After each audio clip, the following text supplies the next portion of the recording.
correct me if I'm wrong, Yoav, is that if you take the constraint to be the time it takes from ideation to actual value, that time is the big portion of that time is the batching in front of UAT and the batching in front of system test.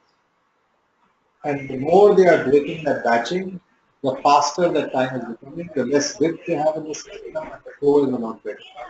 So whether you call it DevOps or you call it Agile or you call it whatever, the idea is how do you break that batch? And the more you can break that batch and speed up that flow, the faster you're getting value.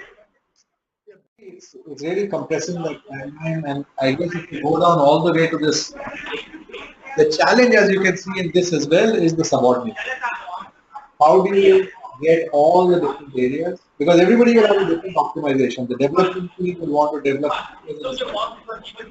Exactly. By the way, Ajay, this is a great point because it's not necessarily the most effective way to develop according to these MTVs, right? The developers, their natural tendency is to develop according to the way that it's comfortable to develop.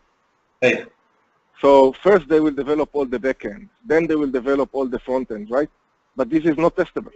Right. So if you really want to produce testable units, in order to break the constraint of the start of testing, you need to subordinate development processes into that, right? So once you clearly identify that what you must do, and in our case, it's so easy to see, right? Because we have been developing in Agile for 10 years, and still the projects take 3 months to deploy or 4 months or 6 months to deploy.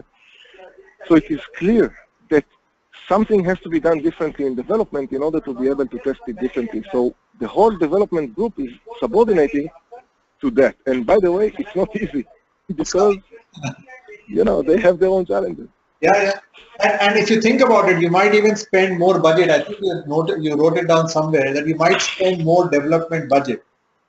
But that's the right thing to do because you are exploiting the constraint, which is the testing. So it reflects a lot of the underlying principles of theory of constraints and the challenges associated with it. Because these are exactly the challenges when you're implementing theory of constraints. How do you get subordination?